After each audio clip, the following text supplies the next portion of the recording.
You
forgot to unmute us. I did forget to unmute us.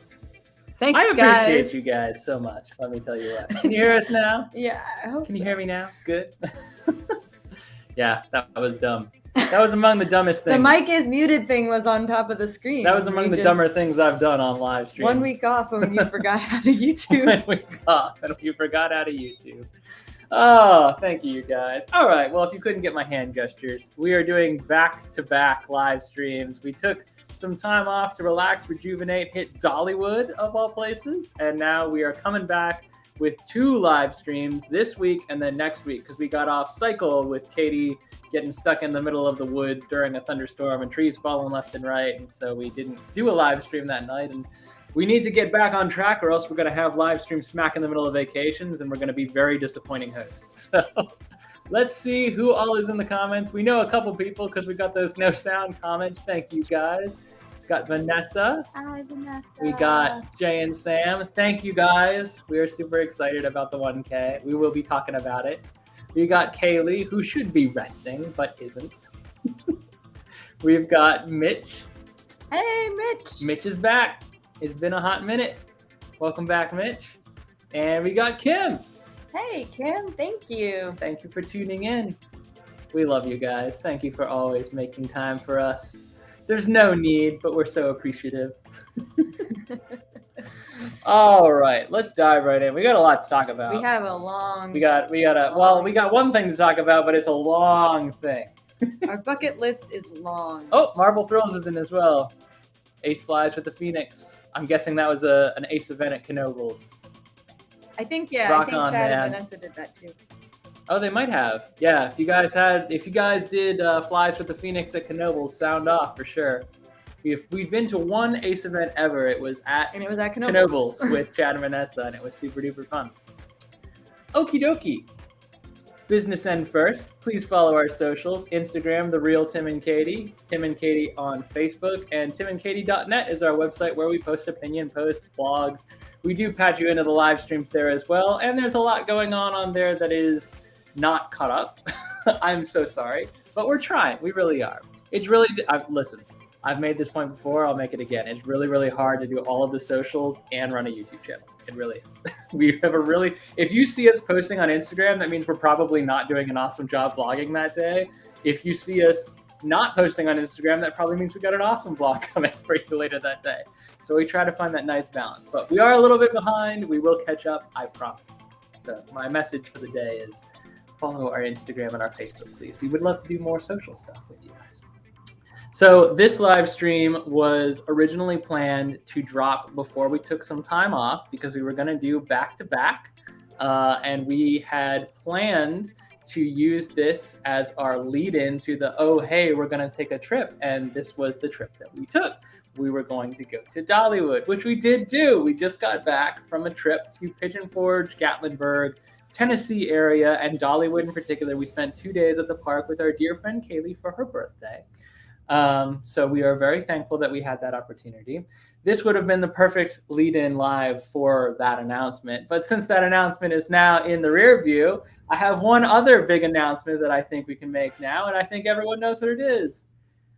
We have hit 1,000 subscribers, you guys. And it was on the last It was on the last day of our trip. I don't know. I don't know who you all have been talking to. Really appreciate you spreading the good news of Tim and Katie, because I don't think we did this independently. I think we did this with a lot of support from friends, family, Certainly. and YouTube circles that we've met with. So, guys, we cannot thank you enough. This is a really big thing for us. It's taken 2 years for us to get here, and I know it's some people hit that threshold overnight. Some people hit that threshold in 10 years, and some people never hit that threshold. So we had no idea when we were going to hit this 1,000 subscriber milestone. We were really, off and on, wondering whether or not we actually were going to hit this threshold. And it's never been about monetization for us. If you are not familiar with YouTube, then you might not know that when you hit 1,000 subscribers and you have 4,000 hours of watch time within a calendar year, you do trigger monetization. So you can start making some money back on what you put into the channel. So that's good news for us because we spend a lot of money on trips and stuff, and it's nice to be able to offset it with the pennies on the dollar that YouTube and Google AdSense provide. But it was always more about reaching out to the community, getting in touch with you guys, making friends. I think everyone in this chat right now is a new YouTube friend that we made throughout this journey. Mm-hmm. I could be wrong. Our other friends aren't here. There could be what do they call them? Stealth ninjas or whatever in the chat too. Just checking it out. If you're here for the first time, check out our other stuff. We don't just do live streams. We also do all kinds of fun vlogs of theme parks and haunts and all kinds of other stuff. But if you are here in the chat having a good time with us, we welcome you regardless of how you came to find us.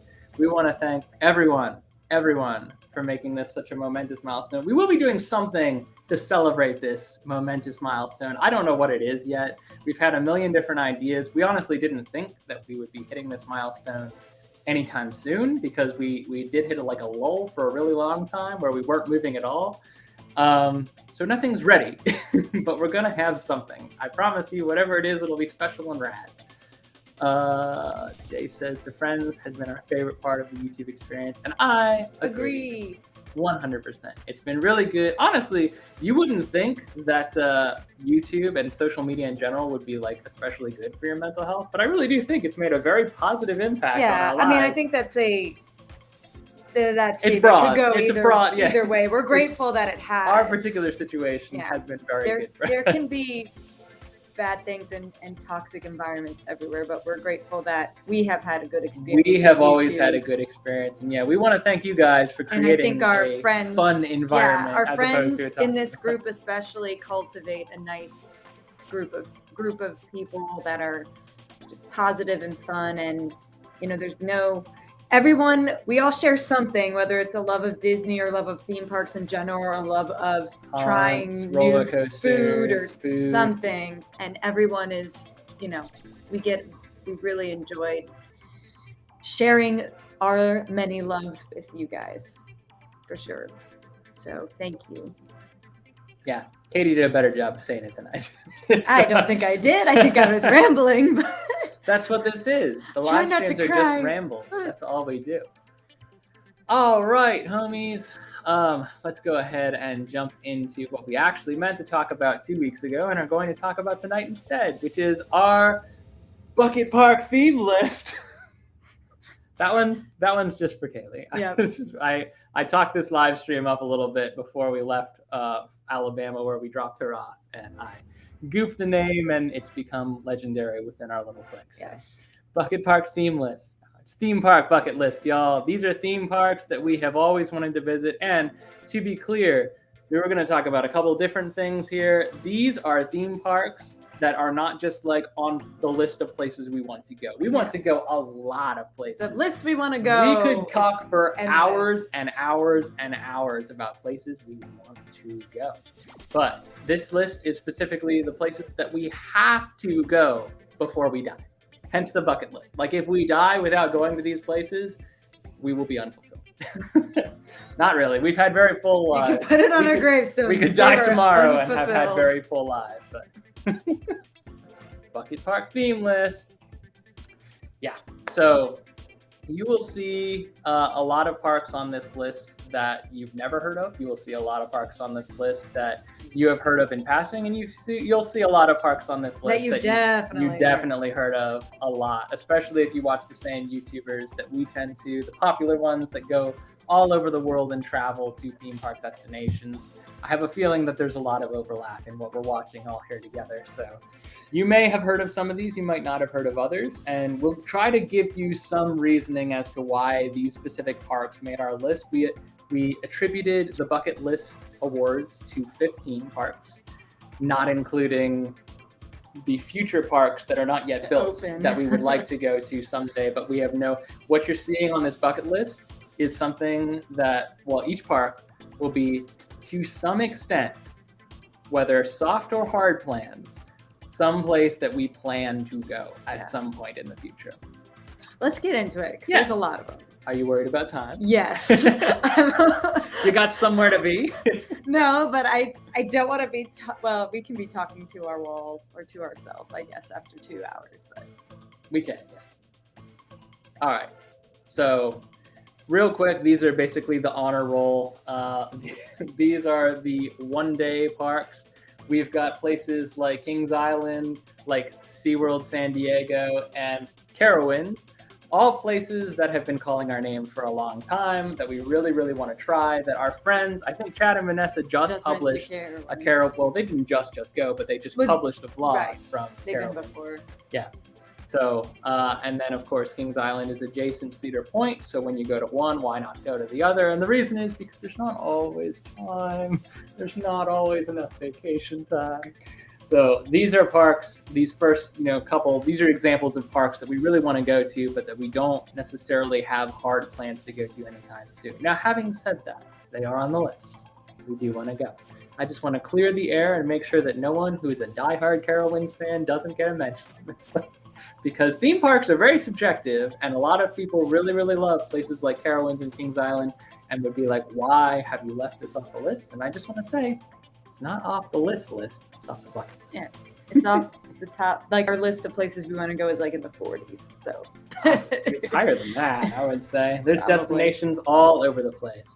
So those we consider the one days, the parks where we intend to visit, but we don't have any hard plans to visit. So we definitely want to do that someday, but we don't know when. These, however, more importantly, are the will-dos.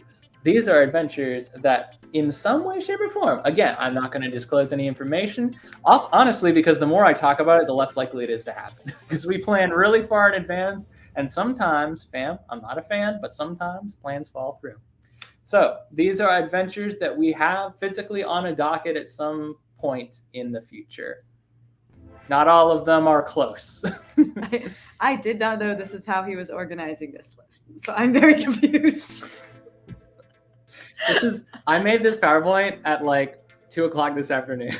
Like there wasn't a lot of leads. I know. I just thought we were going to be talking about them, whether regardless or not we actually had plans. But okay. Hey, look, we do though. All right, hold on. Surprise! Bada boom! Let's get started. PowerPoint's a little bit slow. There we go. We have plans to go to Disneyland Paris? We do. We have soft plans. You can't ask that question every time, or I'm going to be forced to backfill information that. Guys, he's taking me to Disneyland Paris. It's a surprise. We have soft plans at some point in the future to visit all of these parks, is all I'm going to say. That's it. We're done. You're never talking about it again. Disneyland Paris and Walt Disney Studios Park. So you made a list. Do you have your notes by any chance? Yeah, they're on my phone. That's you didn't put the notes that I wrote out? I did, but I would have to pull up my computer and block the screen. Well, it's not our most organized live, guys. It's not our most organized live. It's going away, and I'll bring up my notes on my phone. I thought you were going to be the notes gal. I took notes in the car on the way home we had an from understanding. Tennessee, and you were going to make the PowerPoint. All right. we just want to talk really quickly about why we want to go to some of these places. We won't spend forever. Verbatim, here are my chicken scratch notes. No, not verbatim. Don't be a fool. All right. Castle. That's what I wrote. The castle is unique. It's pretty. It looks amazing. The drone fireworks show we did have on our list of like things that we really wanted to see. The thing of it is, we're not gonna make it for the 30th. We're not gonna make it for the 30th, which is a shame because the drone show is really cool. But if they keep the drone show as part of a regular show offering, that's the thing. I think so. Disney, you may not know this, owns theme parks all over the world. If something is really, really popular at one point in one of the parks in another country, it may eventually be dragged over to Walt Disney World or Disneyland in the domestic US. So we're figuring that even if we miss this drone show, which I know is really cool and I really do want to see, but I'm not going to, we probably won't see the last of drones in the Disney parks. And I bet you we'll see something for the 100th anniversary of the Disney company in Disney World featuring said drones. So, on with the rest of your list. Cool Space Mountain. Cool Space Mountain. So, Space Mountain in Disneyland Paris is a launch. It is an uphill launch, and it is It's like a cool steampunk It's like theme. the Slinky Dog. It's like it makes you feel like you're on a spring. You're actually not, but it sets back and then it launches you uphill, and yeah, it's really fun. We've seen, if you're familiar with our friend Cam's work, Cam's Travels, he's been to Disneyland Paris recently, and he does have footage from Disneyland Paris's Space Mountain. It's super duper cool, guys. There's another Avengers campus there that just opened. There is. So we would want to check that out. We would. Because it does have some different things. There's things that are the same, like the Spider-Man ride, which I'd probably honestly just skip because I'm not that impressed with it. But other things to check out, other characters. The Big Thunder Mountain Railroad ride is way different than any other park. I do have a slide for that. He does have a slide for that. and for the other and thing. for Phantom Manor, which is their Haunted Mansion variant, I think is the word I was using.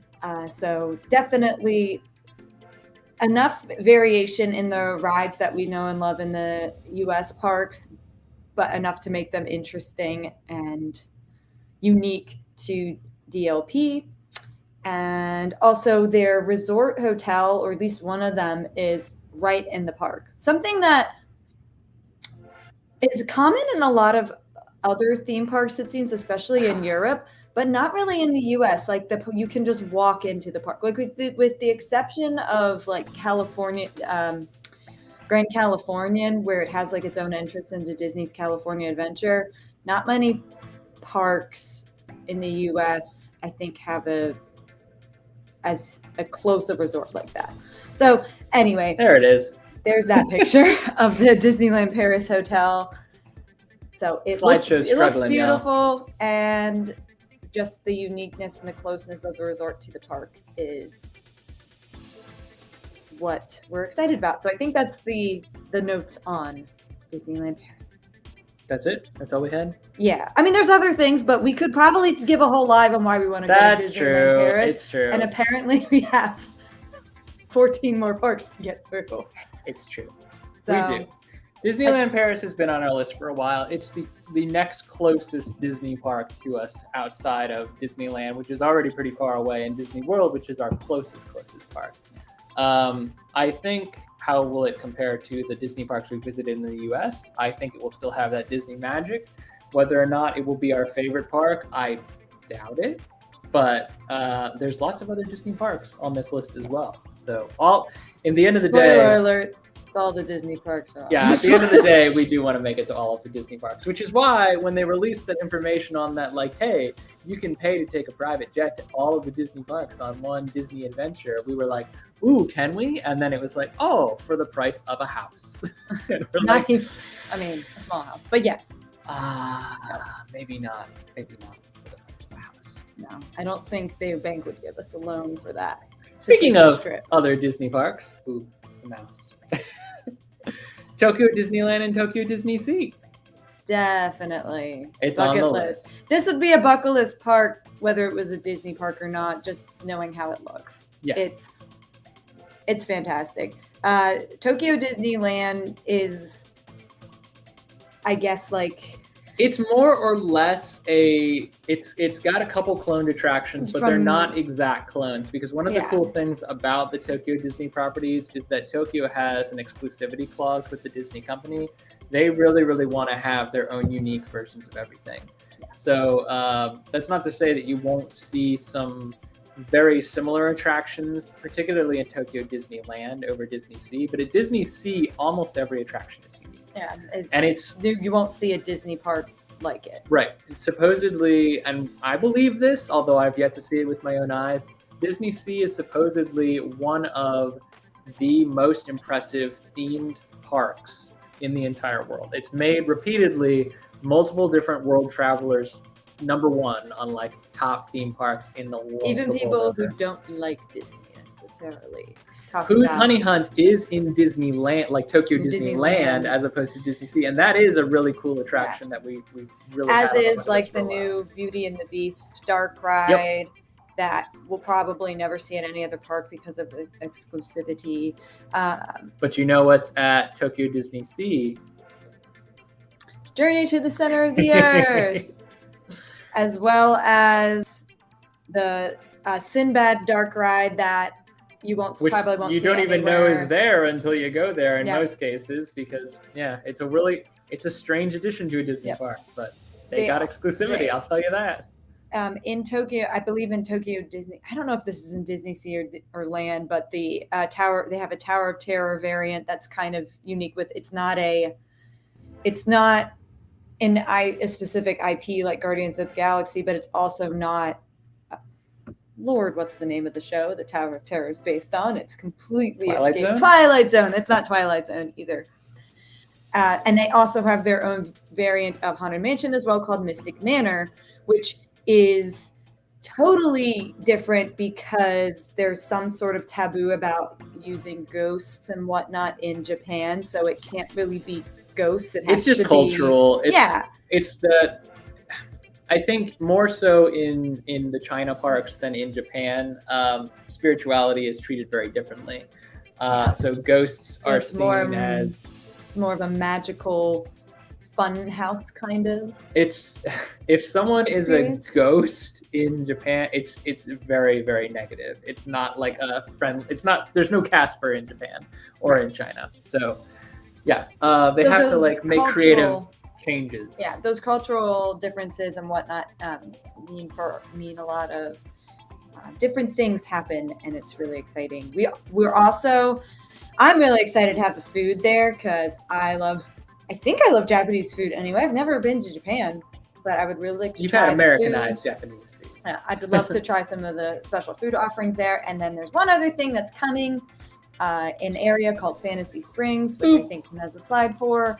It's a very pathetic slide. Yeah. All we have on Fantasy Springs so far is just concept art, but it's supposed to be this massive area, and it's supposedly opening mid-2023. So we're hoping that by like end of 2023, we'll actually be able to get some real pictures of this. But right now, it is all concept art. It's a combination of Peter Pan, Tangled, Frozen.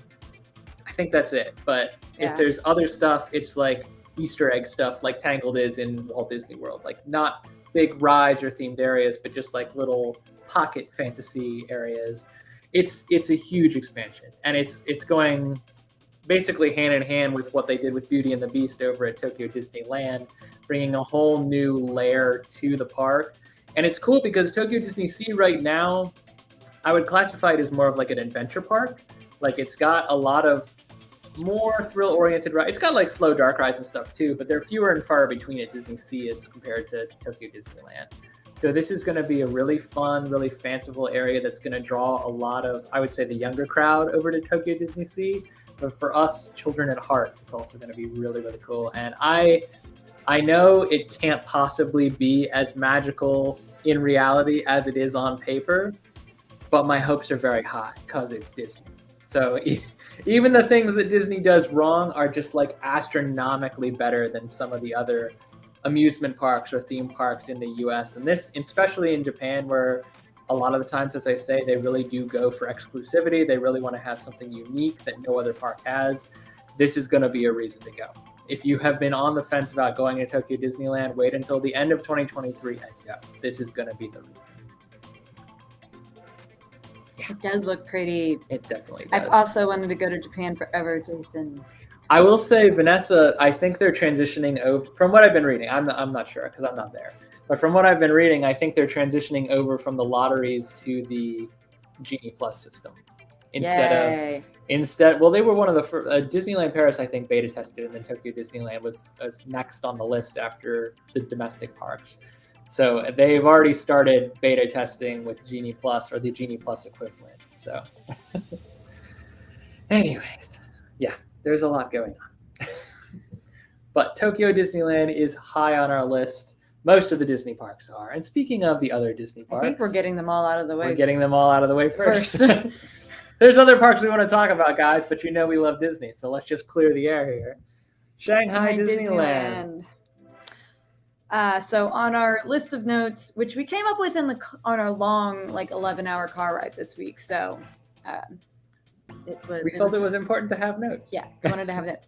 Gigantic castle. I think it is the biggest castle. It was. Hong Kong's is bigger now. Oh, Hong Kong. Because Hong Kong redid their castle for the whatever anniversary it was. It was. But it is huge. It is bigger. It is massive, and you have quite a bit of walking to do if you go the perimeter. So I'm definitely. I think it may have been Kim who said yes, join the castle club. So get in a picture. Hold on, I've got it. Each and every castle. Where is it? There it is. Yep, it was joining the castle club. Castle club. Definitely want to be part of that club. It also has a few unique areas and attractions, at least for the time being. Also has the OG Tron, which we know is opening in our park soon, but I can't help but think that the one here has to be better. Yeah, I'm sorry, guys. I've looked at it's not an exact clone. It's not. No matter what people say on the internet, the cloning has not been sufficient at the Magic Kingdom. I am super excited to ride Tron at the Magic Kingdom because that's the closest I'm going to get for a while to riding the one in Shanghai. But the one in Shanghai has way more, what's the word? I guess room for activities is a fine enough phrase to fit in. This area was built around Tron because Shanghai wanted something unique. They didn't want Space Mountain. They wanted Tron. So everything that's happening at the Magic Kingdom is a truncated version of what they got in Shanghai. And I think the theming around it in the area, in their version of Tomorrowland or whatever this is called, honestly, I'm not sure what it's called, is just it's gonna match and it's gonna look more thought out, I think, than Tron is in our park. There's also that, I think Vanessa mentioned it, has the cool looking, technologically superior Pirates of the Caribbean ride. It's down below him. Oh, right there. Miss it? Oh. Cool looking Pirates of the Caribbean. Boop. So, yeah, if you've never watched a ride through of this and you love pirates, I don't know if it's the best version of Pirates of the Caribbean. But it's so very different. It's so different. It does have the best soundtrack. I'll tell you that. It is more focused on, what the movies had to offer. So if that's not your thing, then, it won't be what you're looking forward to the most. But we are, as much as we love classic pirates, it's going to be nice to do a pirates ride that's a bit different and, has something else to offer. And then there's also something definitely unique to this park, which is called the Challenge Trails. I think, yeah. So Tim has a picture of that too. These are, your kind of like your ropes courses, or if you're into that, putting on a harness and, doing something a little more hands-on and physical. Though. Definitely not a requirement to do, but something that, Tim and I do enjoy doing and be cool to take part in that while looking at some cool waterfalls or just seeing the scenery of the Disney park in general. The cool thing about this ropes course, and the reason that it went on the list for Shanghai in particular, is because it is like you're spiraling up a mountain that has a waterfall cascading down it. So, I mean, talk about a challenging aspect of a Disney park. I mean, people who are afraid of heights would, I think, really struggle with that. I don't have that issue personally, but Katie kind of does, depending on the situation. I like these kind of things where I'm harnessed in and I feel like you're not going to fall. Yeah. But it is, I mean, it's when I'm left to my own devices. Like, you're not going to catch me free soloing up a mountain. It's very unique to a Disney park. I'll say that. There's not a lot out there that's similar to this in any of the Disney parks, except for Shanghai. So that was one of the cool things that I saw that I was like, wow, I had never heard about any of that until we were gradually watching the 2020 reopenings of the Disney parks in domino formation, where you would see people go and do live streams at each Disney park on opening day in late 2020, early 2021, as this things start reopening gradually. And I saw that in the background and I was like, what the heck is that? That is so cool looking.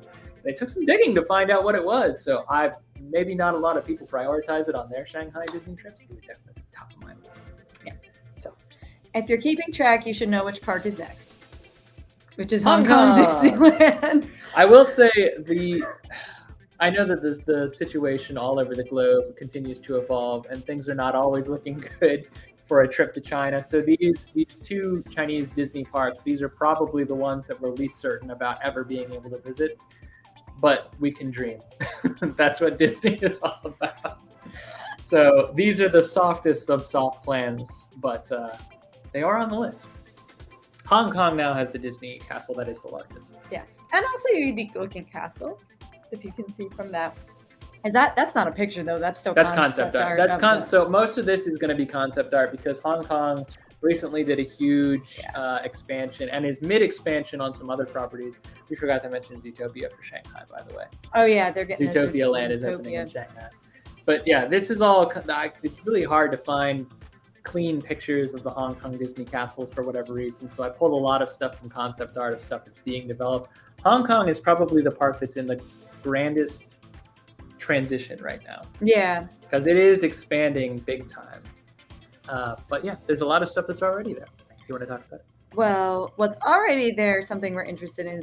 Well, I don't know what order you have these in because we have the new stuff on this list first. What you got? Okay. They have an Avengers campus coming. They do.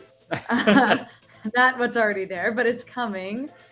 So of course we're big Marvel fans and we love Disneyland Paris just opened their Avengers campus, as we mentioned earlier. We've been to the one at DCA.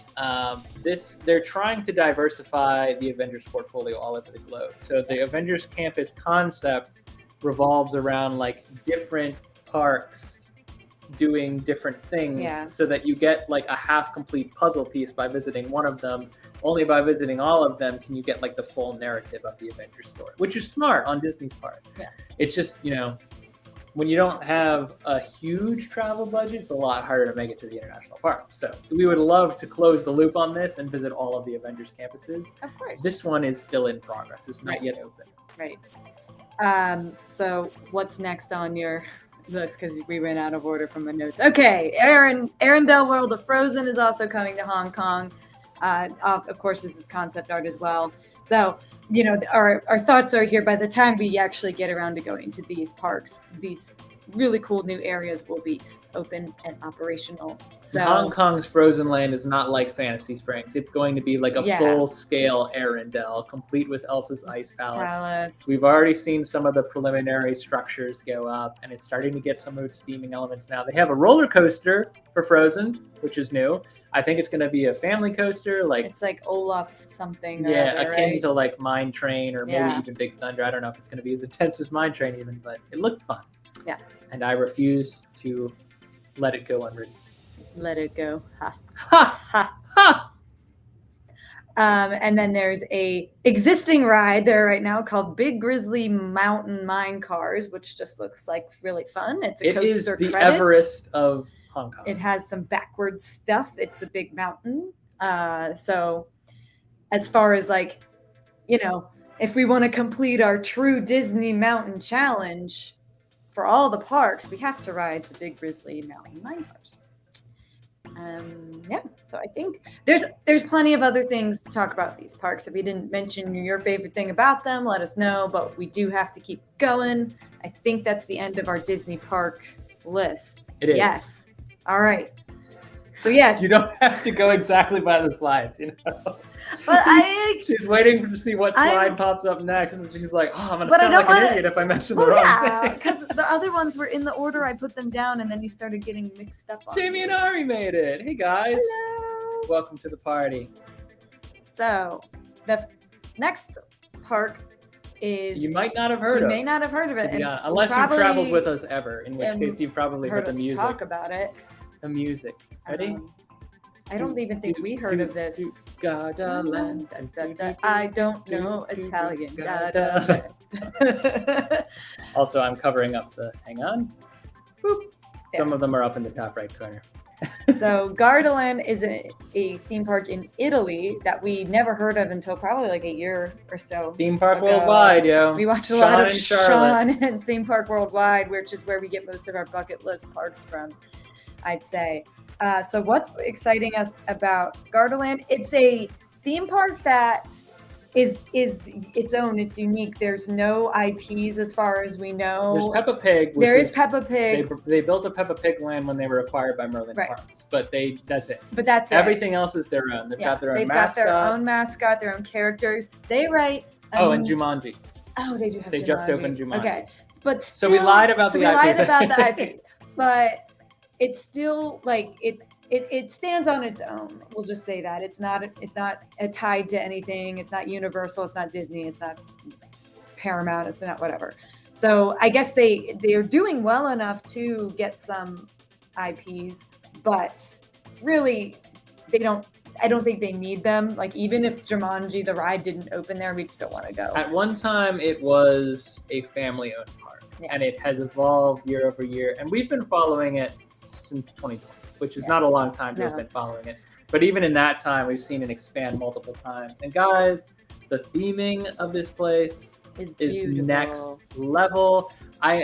If you have ever traveled with me, you know that I have the Gardaland soundtrack on a playlist in my car. They write a new theme song for their every year. Every year they have a new theme song. Italian, and it's good. It's a bop. It's awesome. They have an Italian pop theme song sung by the same guy. The same guy's been doing it for years, and they even do one for like Halloween. If you want to be in your feels, you can listen to their 2020 one, which when the park was closed, of course. It's called We Are Gardaland, and it just has people dancing. It's really catchy, and you can learn the really easy dance moves like I did. Anyway, so what else do we love about? I mean, that's pretty. There are several coaster credits there. We showed one in the beginning. Kaylee knows she heard our playlist for several hours in the last week. It's my car playlist. It's my shower playlist. It's my quietly doing work. Yeah, cleaning. Like they're just bops, man. And like YouTube, if you set it so that it just rolls right into the next, I guarantee you'll get a string of related videos that are all the different theme songs of Gardaland. Yeah. You watch one, you get them all, and they're all good. So like they have this theme song, and every morning when they open the park, like they have a true opening ceremony. Everyone stands out in front of the park. The characters come out and do a dance to this year's theme song, and then they welcome you into the park, and it just feels very welcoming. My hand is wrong. It feels very welcoming and warm and charming, and it's something that, because it's a smaller park, Disney and Universal can't really get away with doing that anymore. Well, this is Gardaland. What you're describing is Gardaland's version of rope drop. Yeah. Because they let people into that entrance area, they let them pass the kiosks and security and everything, but they don't let them into the actual park except in phased ways after they've done the opening ceremony. So they all gather in. There's like a fountain, and then there's an archway, and on top of the archway is a stage where all the characters will come up in there. It's so cool. It's so cute. It's so cool, and it's got such good theming. Every ride, I mean, there's no like steel coasters slapped in concrete, which there's a time and a place for those, and those can be some of the better coasters. Don't get me wrong, but this place, we are theme parkers first, coaster enthusiasts second. So this has always been on our list.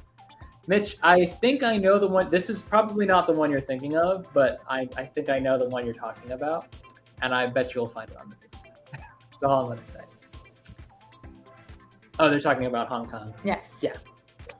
That would be awesome. It's going to be amazing. We probably won't make it. But if you go, we want to see the vlog. Definitely vlog it. If you go to, just in general, if you go to Hong Kong Disneyland, don't leave us hanging. We love to watch them. Next is our thumbnails. Our thumbnails rep brand. So, full disclosure, I have been to this theme park. Yes, Katie has. But it was in 2000. Without me. Yes, it was before. Because she hates me. It was. And wants me to die. It was a school trip. It was before we were dating. We knew each other, but we weren't dating. And I was there with a school trip to the Netherlands, and we spent a day at Efteling.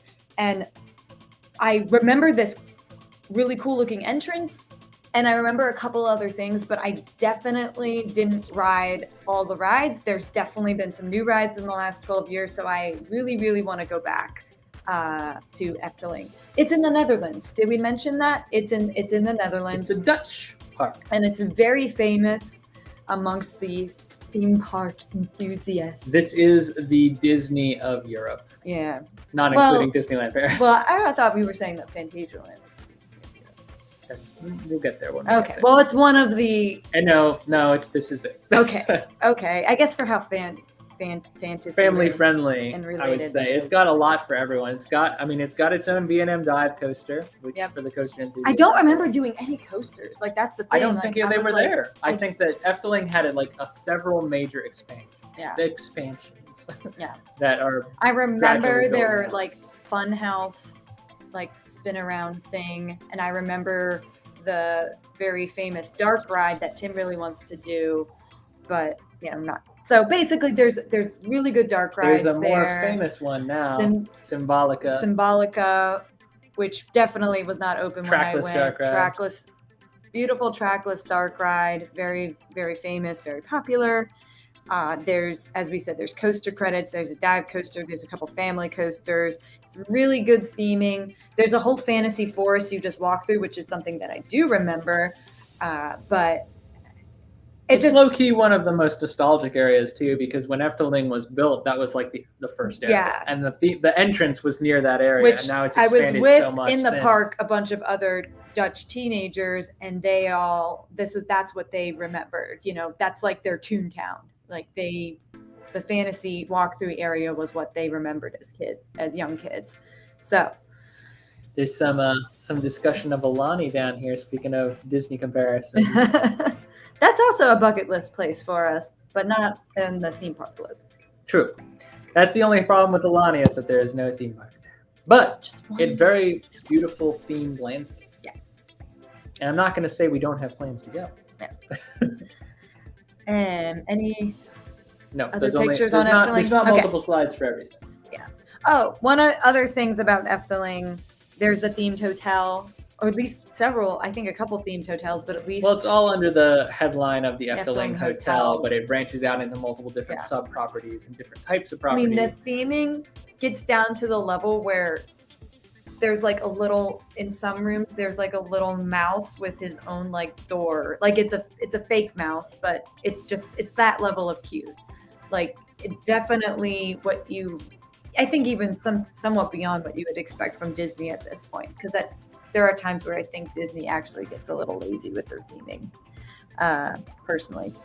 And also, you can film on rides in Efteling. So on-ride POVs and reactions are a possibility there. Next one. A boop. Does that look familiar? I believe. Hold on. I think Jay. Did Jay talk about Europa? Efteling, Fantasyland, and Europe are the major European parks. Yeah. You will see all of those. You will see all of those on our list. So, Europa Park, obviously some influence from other properties you may know and love here. This was built after, I believe it was built after Disneyland and possibly Disney World as well. And they have a big Epcot ball, as some people refer to it, or a big spaceship. It is very much Spaceship Earth copycat. But then Europe, it has a roller coaster inside instead different. Of a dark ride. They have a pirates boat ride that you could probably see some Pirates of the Caribbean influence from. Let's just go ahead and get this out of the way. They did borrow a lot from Disney. They did, and it's very obvious. But because they saw it worked. They make it their own too. It's not like you go to Europa and you're like, this is just the same as. It's not. because while there are similarities, Europa Park has long been mock rides. If you're not familiar with the manufacturer, or Mack rides, I guess some people pronounce it. The manufacturer owns the park, so the park is a testing ground for all of their new concepts.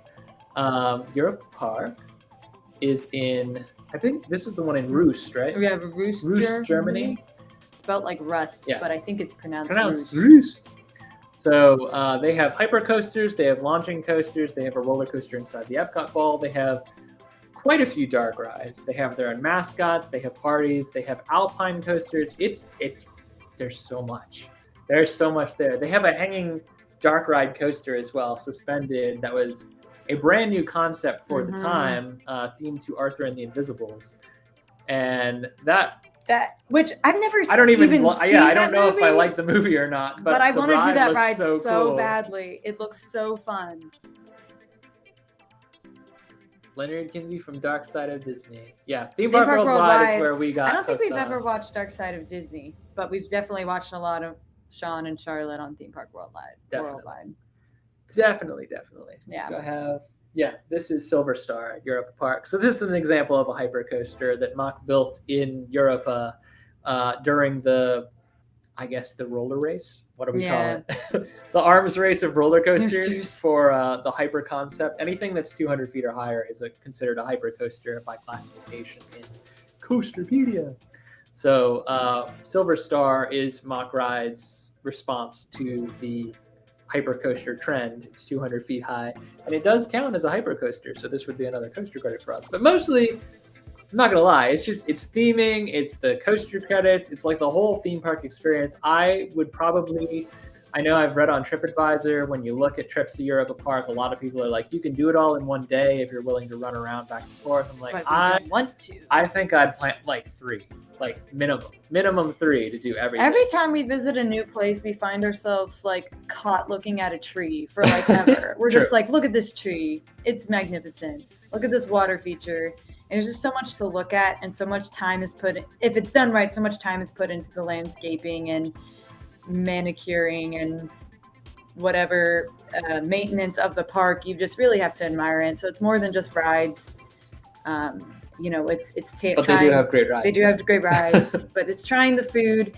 It's meeting the people and the staff. Now, this is harder in other countries where they may or may not speak English, but I mean, we spent a lot of time talking to employees at Dollywood and getting to know them and hear from them. So, that's what the theme park experience is for us. It's not just about. I will say this too, and I'm not by any means like best friends with the high class E-tiers, but I have gotten some responses back from Sean at Theme Park Worldwide when commenting or asking questions and whatnot. And one of the things I asked about, because I personally was concerned when we started looking at like, hey, we might want to go to some of these European parks, is where does the language barrier affect the travel most? Like where are we going to have troubles getting where we're going or finding a bathroom or what? And his response is that most everyone in the park speaks fluent English. Most everyone, not everyone, but most everyone. It's not a requirement to work there, but I think that because it's a tourist destination, a lot of people in the parks do speak relatively fluent English. So I don't think that in planning a trip to these locations, you'll have too much trouble getting through the park. It's getting to the park where I think you would run into an issue. But that's neither here nor there. I just wanted to comment on that because we are talking about a lot of like global theme parks where you would think that language barrier might be an issue. And for the most part, like Jay said, most other countries have a lot of English speakers. We're only dumb in America. Only in America do we not learn like other languages from birth. I like that a lot of families are trying to like teach other languages as people grow, but unfortunately I know like the smallest bit of 3 years of high school French didn't really sink in that much. I struggle. I really do. I get nervous traveling overseas. But these are places where I feel like I'd be, when you're in a theme park, to a certain extent, you're all the same. You might not speak the same language exactly as well, but you all want to get on the coaster. You all can follow directions on signs and whatnot. We'll make it happen. So, that having been said, guess what's next, Jay? Bada boom! Fantasialand. Phantasialand. As is referred to by some. Fantasia. I mean, this is what I said was the Disneyland. A lot of people compare this to the domestic Disneyland. Like they think that this is the Disneyland of Germany. A lot of vloggers that we've seen who have been to Phantasialand say this is just like Disneyland. I see the similarities in that it's a lot of interwoven, overlapping rides and attractions, themed areas that do not encroach on each other. Like, the Terran area, Terran's a roller coaster. It's very, very high on our bucket list, actually, I think. Yeah. I mean, speaking of bucket list coaster, this is one of them. We've talked about this actually in like a top roller coasters. And we mentioned it on our bucket list. It's made by, the makers of Hagrid's, Intamin, Velocicoaster, Pantheon. And this is what I wanted for Pantheon. I wanted rockwork and buildings or something to, They're French fry rocks. Yeah. Are they not? They are Remember like in Disneyland when we used to have French fry rocks next to the for Pantheon, I wanted like Roman ruins or something like that. I realized they ran out of money and couldn't do that. But this is what I wanted for Pantheon. Anyway, this coaster is always making people's, top 15, top 20 lists. It's a launch. It's one of the fastest coasters in the world. It is multi-launch. It's considered a blitz, I think, because it's got so many launches. It's got like 7 launches or something. Yeah, multiple. And really it runs so many trains at once. It's got a very good throughput. But it's also, and this is a big thing in European parks that I think the U.S. parks just do a terrible job of replicating, which is every ride for the most part has on-ride soundtracks. A soundtrack. Music. Speakers built into. You have no idea how much of a difference it makes. It makes so much difference. If you are used to Disney, Disney does a great job of on-ride soundtracks for the most part. But every other theme park we've ever been to, with very rare exception, virtually no music, virtually no sound effects. Even for Disney's coasters, like Everest doesn't have a full soundtrack. It doesn't, but it has atmospheric soundtrack, which I appreciate that. But I'm talking like the one coaster for Disney I think of that has absolutely an on-ride soundtrack is Space Mountain in Disneyland. Which is why they should never, ever, ever retheme it. Certainly not to Lightyear. That's all I'm going to say. Next. Do you have Fly on this slide? I do. So Fly So Mitch, this is probably what you were seeing in terms of steampunk. Yeah. Steampunk theme parks. Fly is a newer area that opened up in Phantasialand with a new hotel to boot. The hotel is the building you're kind of seeing behind this coaster is the hotel. You can go out your room and literally watch this coaster go by. The roller coaster will zip by your porch. It's insane. As the name might imply, it's a flying coaster. It's F.L.Y. And we don't know what it stands for. Even people that don't really like flying coasters say that this one's great. It's the world, at the moment, it's probably not going to be for long, but at the moment, it's the world's only launching flying coaster. Yeah. Because it'll bring you out in the sitting position like a B&M suspended, like Alpengeist, and then it'll tilt you back into a flying position before you launch. Yeah. Which is pretty cool, because then you feel like you're just shooting out like Superman. Yeah. Way more than probably any Superman ride. Yeah. I mean, I don't know if we mentioned, this is also in Germany. It's a different, it's Phantasialand not is far from Europa. B-R-U with the dots above it, H-L. With an umlaut? I think that's called an umlaut. Umlaut? I'm not sure. Don't quote me on that. I told you there's a language barrier and that we're not good at it. It's in Germany. So we can't be held accountable. It also has, this park, the only water ride that is on Tim's must-do bucket list. So get ready for that. Chiapas. It's a log flume. You know why? Has a very steep drop. You know why? You know why it's the only one? Number one, because it's long and the drop isn't. It's like Splash Mountain length. Yeah, it's a long ride, but with such a better soundtrack. It has a really good soundtrack. That is also on my theme park playlist. Like that'll be in my We've also debated trying to come here at Christmas time because a lot of the rides do get themes Christmas overlays, complete soundtrack overlays for the Christmas. In addition to the ride overlays where they'll put on Christmas lights one. That's always cute, but I'm talking the entire experience is different. They redo the music with jingle bells, and it's so cool. Yeah. It was when we were first talking. Fantasialand has long been at the top of our bucket list, long before anyone else even knew what it was. I promise you, Fantasialand was at the top of our bucket list. And when we first started planning, we said maybe Christmas, because Christmas seems like a good time to slip away. We get a lot of free vacation days, so on and so forth. But it turns out that most European theme parks aren't open on Christmas. Or Christmas Eve. Or Christmas Eve. Yeah, we talked about it. We were like, oh, we can't even get in. Yeah. It's not like Disney parks or other big famous parks in the U.S. They're actually closed on big holidays, which honestly, good for them. There's really no reason to be open. People should be doing what they want to on holidays, but I guess we won't get into that. America's different, you know. It's different. I do appreciate that as Americans, for better or for worse, we can wander into a theme park on Christmas Day if that's where we feel like we want to be.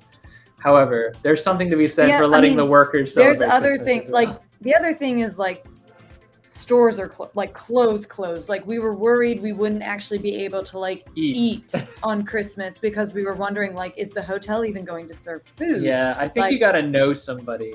Yeah. So Vanessa, it's funny you mentioned that, because when I Googled Chiapas looking for photos to add to the slideshow, I found the state of Mexico first. And I was like, oh, that's right. It's not just a theme park. I believe they also have their mine train is called Colorado Mountain something. Mm-hmm. Yeah, Fantasialand is actually, if you were to give the park a collective theme, it would be different countries of the world. Because we've got the Colorado Adventure represented in like this mine train. Apparently, by the way, Michael Jackson's favorite ever mine train ride. Did not know that. I've heard nothing but that about Colorado Springs Adventure, but I've heard it multiple times. Now, I can't prove that. He's never talked to me about it, but it is what it is. Now, there's like an African section, which is coincidentally, I skipped over this slide because we had kind of touched on resorts with like one little point on the Fly area, but this is the African resort, and it's interwoven the same way that Fly is with the steampunk area, which doesn't actually fit the theme of the broader resort, but fits generally very well with the fantasy elements.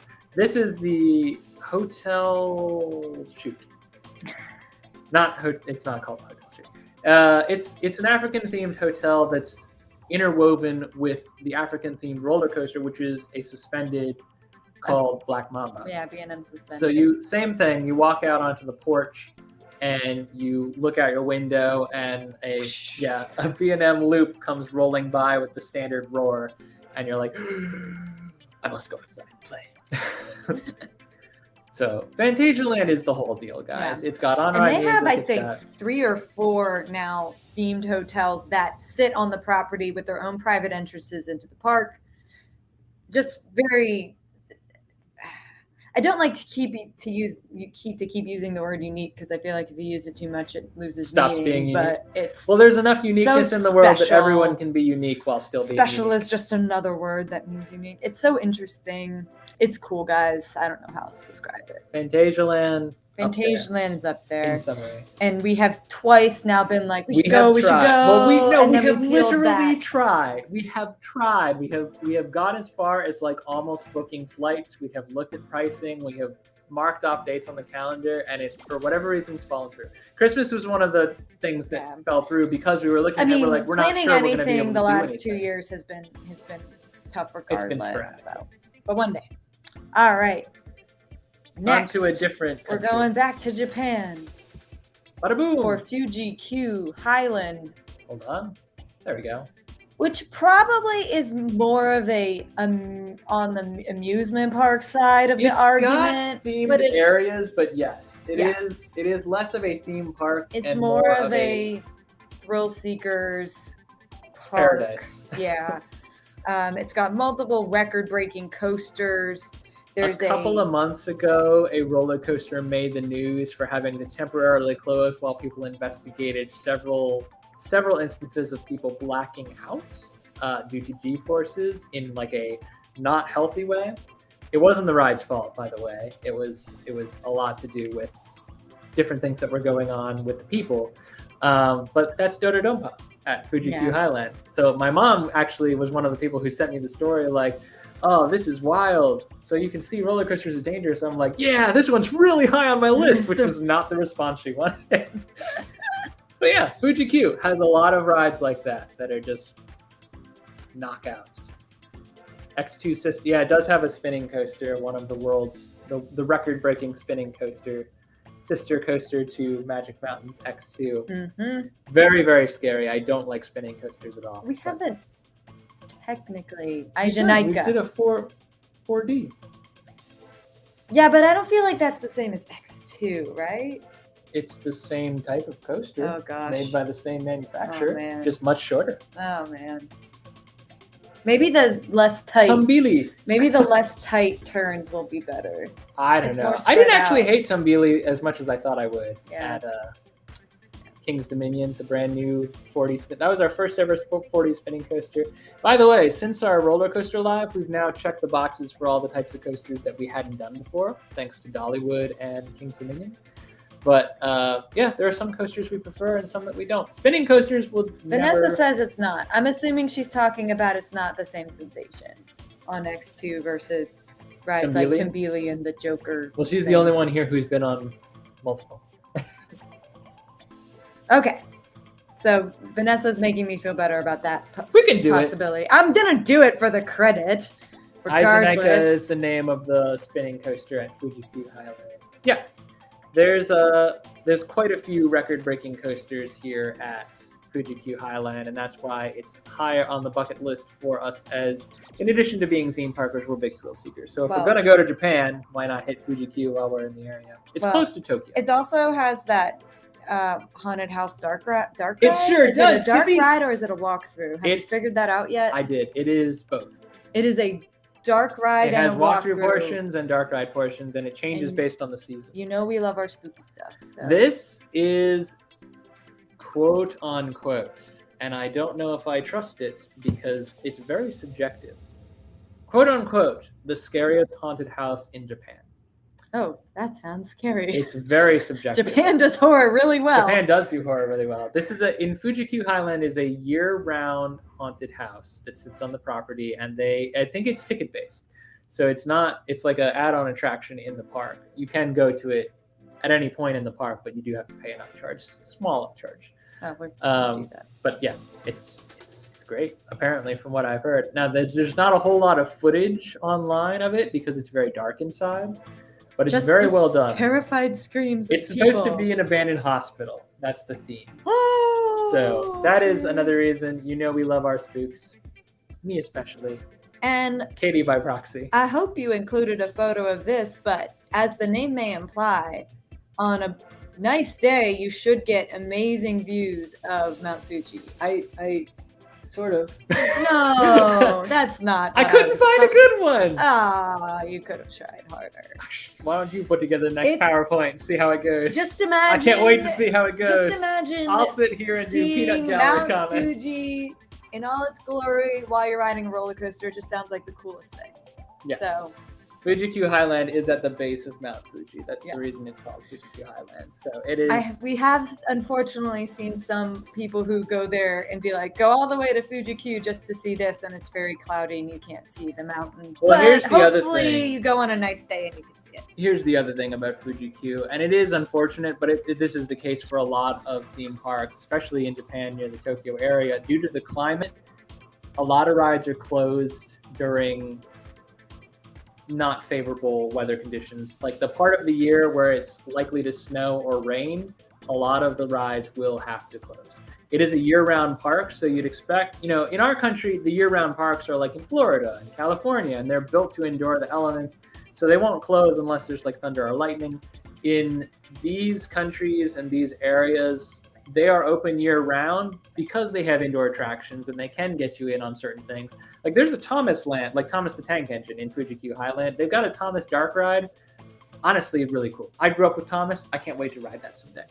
But that's not why I'd go to Fuji-Q Highland. We have a Thomas the Tank Engine land in Kennywood too. It's not as good, but I have it. Fuji-Q, I would say, is worth visiting more or less in the spring and summertime. And as it gets later into the year, you really just don't know what you're going to get. So there is like rainy season. Yes, like in Florida, it's 8 months of the year. Oh, I thought you were talking about Japan. Yeah. Yeah, 8 months of the year is the rainy season. Well, that's what I'm saying. It's like, it's always going to rain in Florida, but there is like a rainy season, and there is a rainy season in Japan too. Okay, I think that was all. Come get me, Mitch. Come get me. Can I step outside with you for a moment? Anyway. I had to fast forward because we jumped a couple slides. We're going back to the Netherlands. These are in no particular order, by the way. We were just thinking of them as we were. Actually, we had to lop a few things off the list to make room for other things. So. Yeah, this is not a particular order. Bada boom! Back to the Netherlands for Toverland. And it's on the other side, so I can do that. So this is the only slide, by the way. Don't mention anything glamorous. What about the famous fountain show? Well, it's really hard to get a picture of that. It's more of a video thing.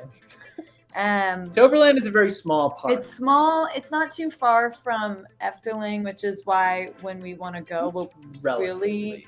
Well, the Netherlands is a smaller country. Yes. It's smaller than like the state of Texas. I was literally going to compare it to Texas because it's almost but not quite that size. So you can get most places by driving. Yeah, it's not far. So when we want to go to Efteling, we're planning to pretty much hit Toverland too. And we would never have heard of Toverland if not for Charlotte and Sean from And I put Charlotte first on that because Charlotte's awesome. Charlotte loves also Toverland.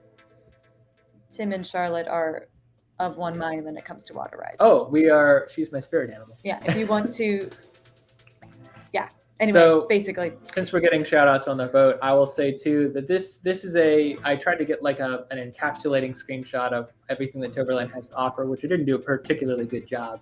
The boat ride is largely an outside boat ride that just coasts along the river, goes under the roller coasters. It's super nice, but it also has a dark ride portion.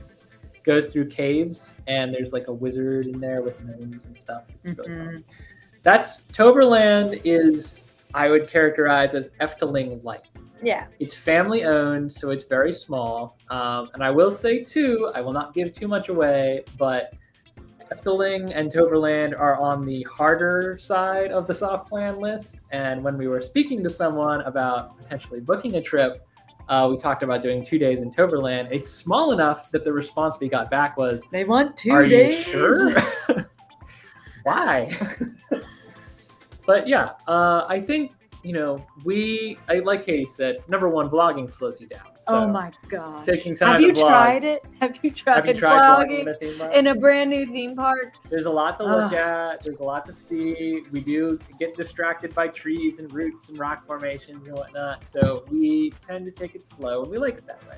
We like to experience everything the park has to offer, and we try to do that in multiple days. So even a smallish theme park, we try to allow a certain amount of time for it. Now, this theme park doesn't have a ton of coasters. It has that one right there, which I think is dragon themed, but I can't quite remember.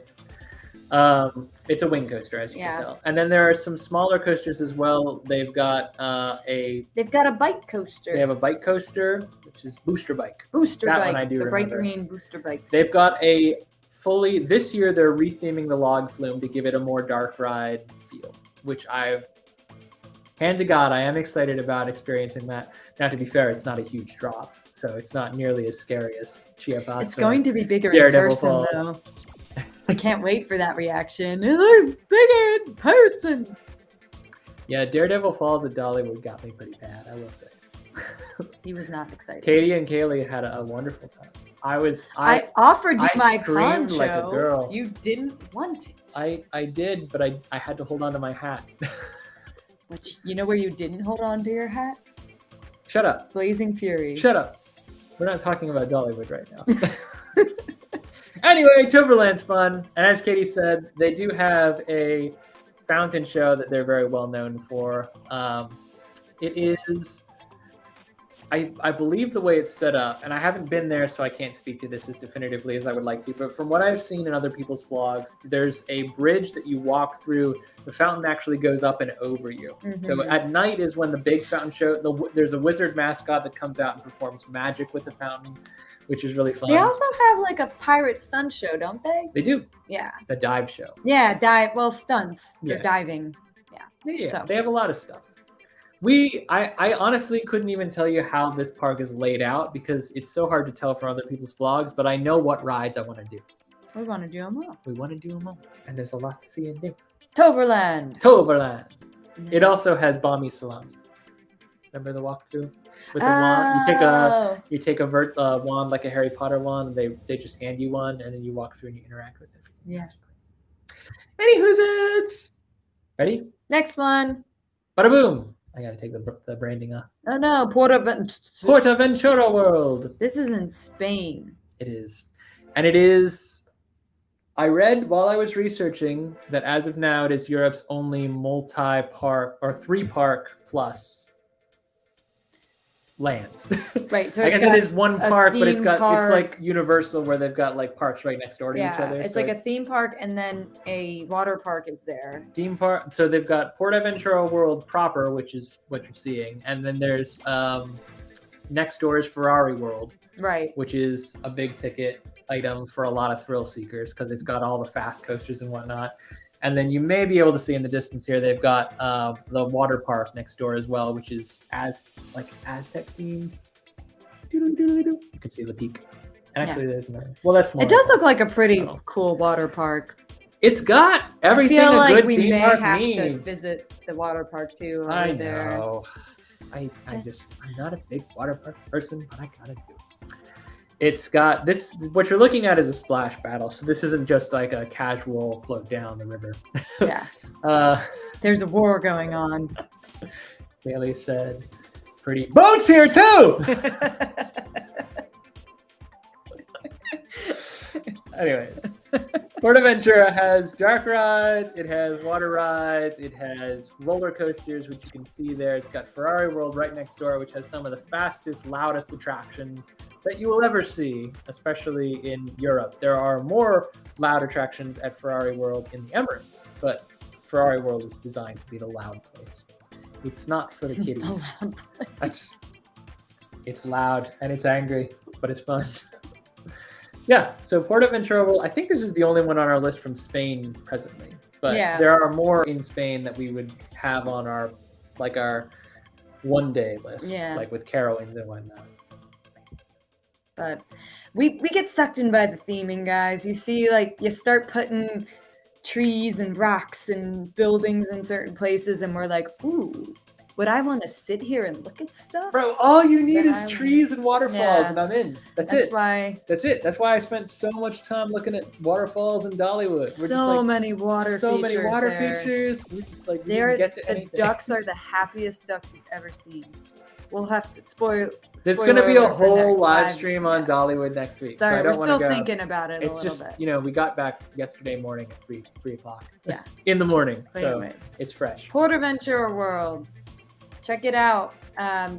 We know Theme Park Worldwide does a lot of vlogs on this park, but I'm sure there's others that do it too. I will also say, whereas Europa Park borrows a lot from Disney, Portaventura borrows a lot from Universal. You will see a lot of similarities. You may even hear some similarities. You may see almost exact duplicates of branding and such, but such is the way of the theme park world. I mean, who knows? There may be the same people working for them. I don't know. Could be. We're getting down to the wire now. It's okay. Ready? We're heading back to the US of A. Yep. I think. No, I was gonna say the rest of them are US, but they're not. 50% of the rest of them are. It's not. Ready? Chad and Vanessa, this one's for y'all.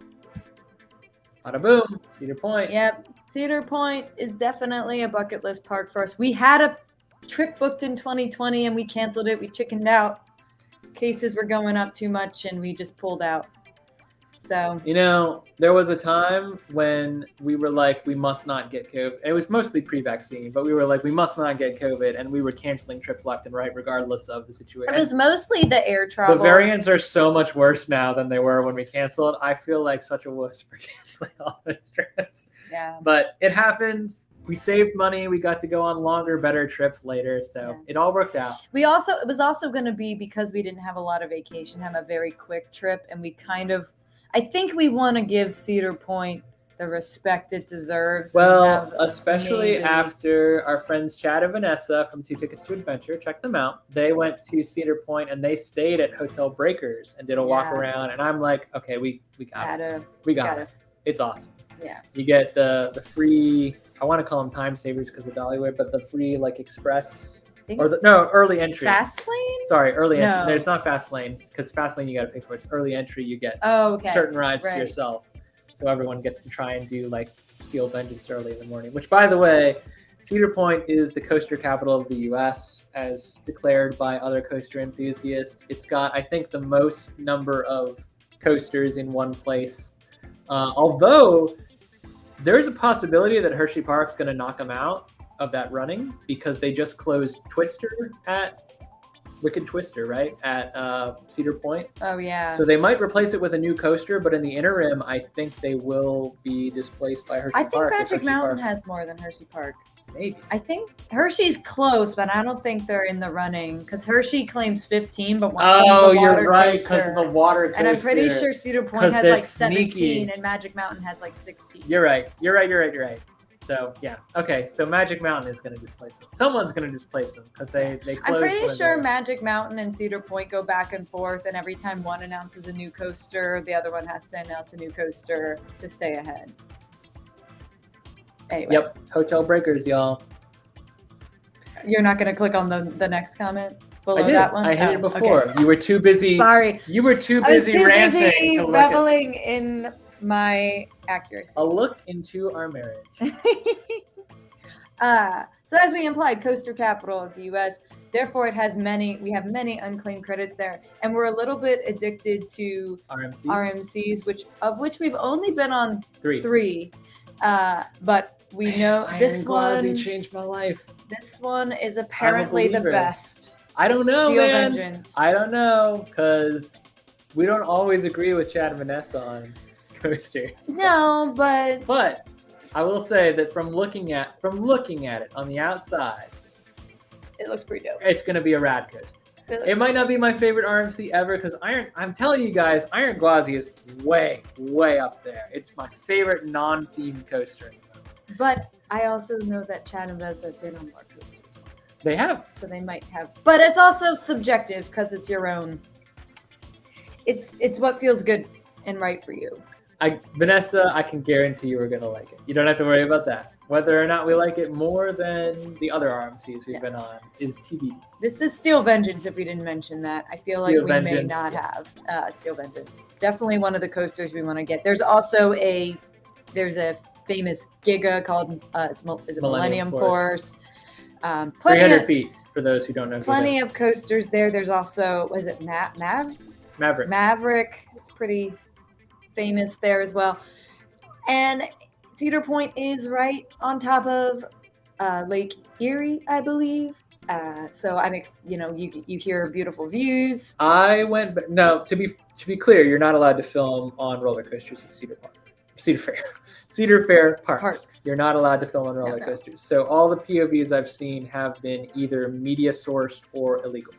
But I did, to get a sense of what made a Giga so much different from a Hyper. And to be clear, Hypers are 200 feet, Gigas are 300 feet, or plus. So Millennium Force was, I believe, and Chad and Vanessa, please correct me if I'm wrong, I believe it was the first Giga. And I went and watched a POV of Millennium Force, and it is sitting right on Lake Erie, like right on the beach. And it goes all the way to the top, and you're watching this POV and you're like, okay, looks the same as any roller coaster so far. And then you come up on top of the lift hill, and because there is nothing but ocean, I kid you not, you are looking at the end of the earth. And I am like, wow, this might mess me up a little bit. I gotta do it. It looks amazing. The only Giga we've ever done was I-305. Mm-hmm. I-305 at King's Dominion. Yeah, that one. There are only so many Gigas in the world. Yeah, they're rare. They're pretty rare. Most of them are actually in the US. They require a lot of space because once you go up 300 feet, you have all that energy built up and you got to let it out. And if they're too tight, it's too many G's. I think I-305 is too many G's for me. So. You gotta reanalyze and recalibrate the Iron Glass. Give it the respect it deserves. We do like Iron Glass. I love Iron Glass. It was also special because we were there for a Busch Gardens Tampa was event. On this list prior to our visiting in February of this year, and I would definitely go back for sure. It's just a little bit far from Orlando, especially with all the traffic patterns changing on the highway. If you don't have a car with you, if you do not drive to Florida or rent a car, Florida. It's harder to get around. But it's on. I mean, I definitely want to go back because that is. I sometimes at night I dream about it. All right, we're moving to a smaller park now. But still in the U.S. Still in the U.S. Let me know if you've heard of this one. This is our last U.S. park. I imagine that some people have heard of this one. I can't guarantee that. It is very charming. The Enchanted Forest. This is Enchanted Forest in Oregon. Fun fact, there did used to be an Enchanted Forest theme park in Baltimore. It is dead. It is gone. Pieces of it happens to fantasies sometimes. Pieces of it live on Clark's dreams die. But this is Enchanted Forest. It's a very, very charming, completely handmade, family-owned theme park. I believe the Tofty family, Roger Tofty, he's in his 90s now. He built it from scratch. He taught it self-taught. He's taught his children and grandchildren. They all run the show. It's nestled in the forests of Oregon. And every ride, every attraction, even if some of them are just simple walkthroughs, but the fact that it's handmade and kept up so well, they do their own maintenance on it every year. Charming is the only word I really think that captures it. There is one coaster. It's an alpine, but rough. It's unique. But it is unique, if I can keep using that word. Everything in the park was built by the family. It was not outsourced by there's no brand manufacturer coming in. Yeah. In fact, some of the stuff that was built by this family was unique and interesting enough that Disney sent scouts out to see for sure. There is a dark ride. It's a shooting ride. A fountain show that's got lights and stuff. A small fountain show, but it is pretty famous. There's a log flume. There is a log flume. That witch, which is supposed to be, I believe, the witch from the Snow White fairy tale, is very famous. It's a slide, I believe. Mm-hmm. Anyway, still completely handmade by a lot of things by one person. He did it to make his kids happy. It's just the most adorable story, and I hope Roger Tofty lives forever. They did have some storm damage this winter due to some really heavy. I was just gonna say, I think heavy snow. Was it? No, it was rain. Or rain. We actually, and anyone beats us to this that's listening in on this live right now, do us a favor and check for whatever area they have all the named bricks, because we actually have a brick there. Because I gave to the GoFundMe. There was a period where, between the pandemic cutting down on traffic, unfortunately it's in Oregon where masking is not universally agreed upon, and the family really wanted everyone to wear masks because there was a lot of, what's the word that I'm looking for? Elderly, vulnerable. There were a lot of more vulnerable members of the staff in the park that needed to be protected. And because of all of these combining factors, attendance was dramatically shorted. And then on top of that, the storm damage and the state cutting down on the number of people that could go to theme parks. And this was classified as a theme park, although it was very small. So there was a brief period, where the owners were not sure that the park was going to survive the 2020-2021 season. And they launched a GoFundMe, and thankfully they made it. We heard about the GoFundMe through Justin Scard, which is another YouTuber that we watch. And we really, really like his stuff. And he loves Enchanted Forest. He and his girlfriend Allie have been multiple times. And thank you, Justin, for notifying us that this was a thing, because if not, honestly, Justin has a large following. I'm not sure they would have been able to save the park if there wasn't. Did you save park? No, I saved the park. Oh, okay. I thought you said F-A-R-K. Sorry. Save the park. I'm having a nice heart-to-heart conversation, and you're over here making noises with your mouth. I was hearing things. I'm sorry. I thought it was another slip-up. Well, anyway. It was a lovely speech. Not anymore. Now it's punchline. Anyways. So the long and short of it is we have a brick in Enchanted Forest because as donations to the GoFundMe accrued, they started offering perks, which we didn't ask for, but it was very sweet of them. We were just like, we can't go if it closes. We have to do something. It's literally what we said. We said we'll never make it there if we don't contribute and keep it open. So I'm glad, and I think a lot of other people felt the same way, because Justin really did ignite the spark for this park in Oregon. It's not very well known. So this is pretty high up there on our must-dos. Yeah. It's got a lot of old country. There's not a whole lot else in Oregon theme park wise to look and see and do. Plenty of other things. There's a lot of natural beauty, but this is definitely our big theme park destination in that area. See what you did? I thought it was F-A-R-K. Which isn't even a word. I know. That's why I was like, why do you say that word? I'm sorry, guys. I tell you, you do one bucket park theme list and everyone... There's also the famous Riverbread incident. No, we're not talking about Riverbread. Riverbread? No.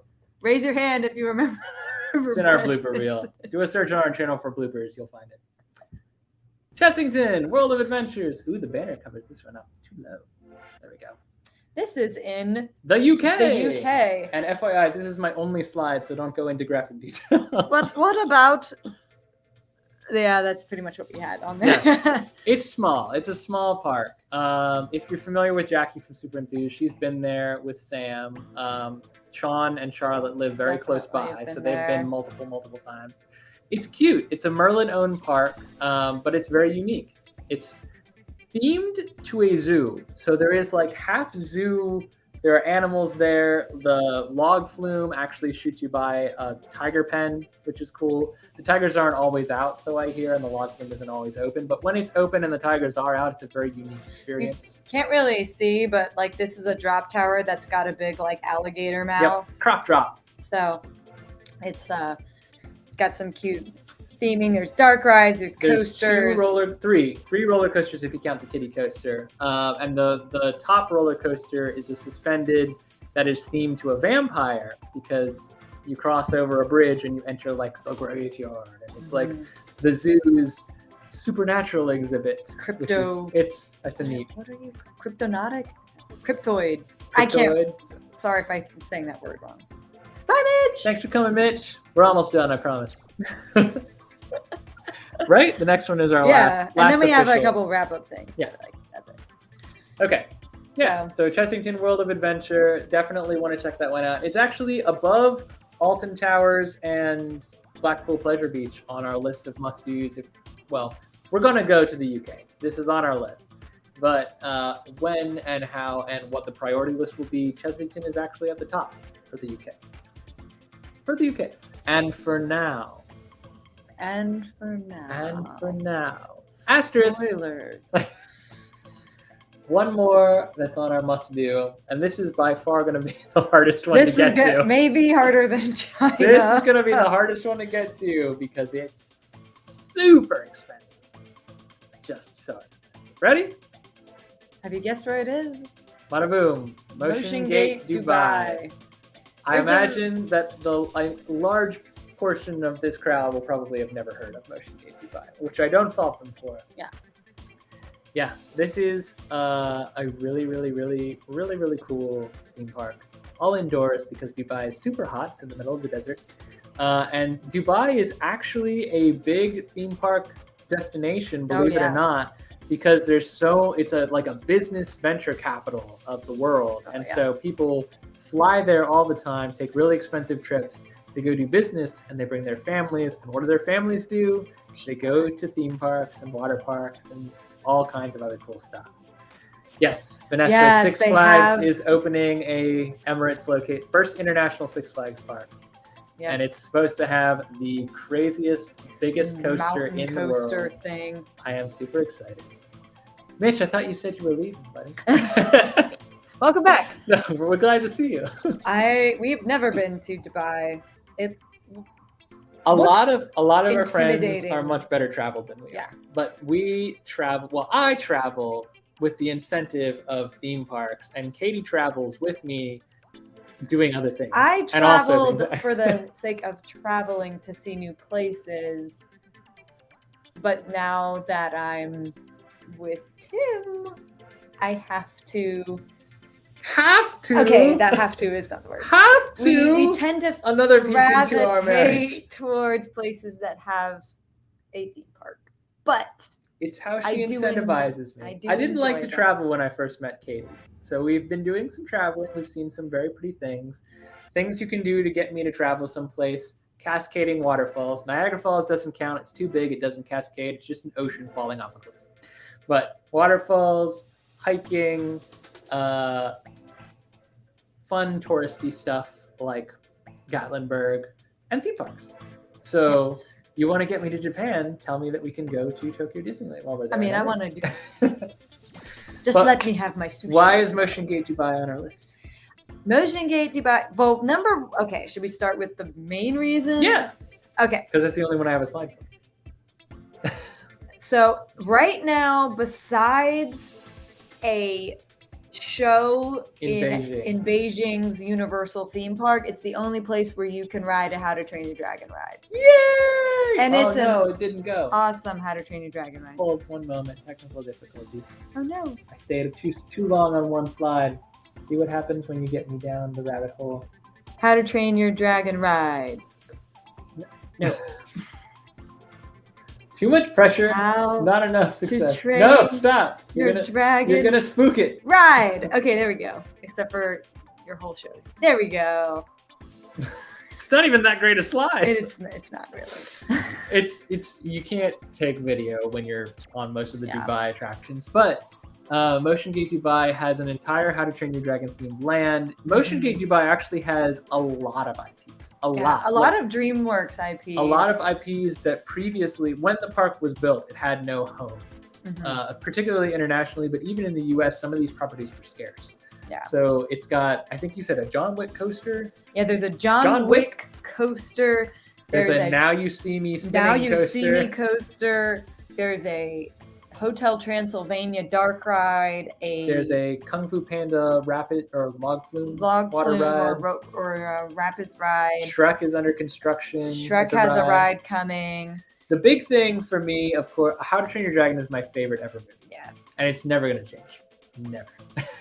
So this is a huge thing. Now, having mentioned this, we're going to transition shortly over to the last thing we're going to talk about tonight, which this is the end of our bucket list. Motion Gate Dubai has all kinds of cool stuff.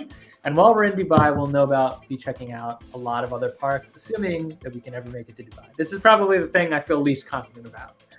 But it's on the list. It's just a really expensive thing that will eat a lot of vacation time and a lot of savings, and we have to plan very carefully to do it. One of the things that we don't have to plan so carefully to do is go to Florida.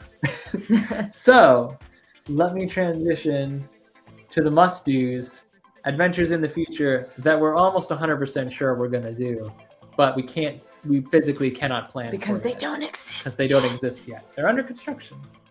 Only a couple. Promise we're almost done. Epic Universe is going to be the biggest, baddest theme park complex in the country. I'm just throwing it out there right now.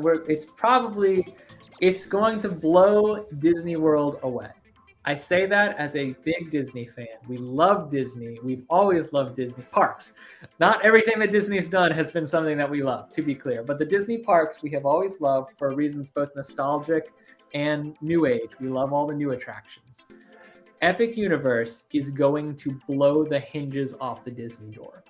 It has all the IPs it needs. We have soft confirmation on Universal Monsters Land. We actually have hard confirmation on Nintendo World. That's already started to go up. We've seen pictures. We're not sure what the hotel is going to look like. We don't know what this central area with the multiple fountains and what the big dueling coaster is going to be looking like, if it's going to have a theme at all. But it looks fantastic based on the presumed track layout. Space.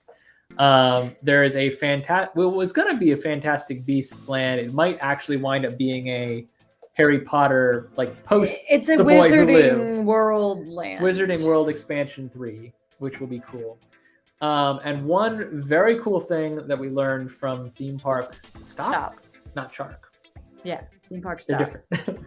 Theme Park Stop. Alicia did a narrative on the potential expansion of Epic Universe, and we have 2 presumed expansions. There's already we have a hard confirmation on the acres of land that have been marked off. Yeah, you can see from that's not from Outfit News. You can see from even this concept art here that there's this whole area here.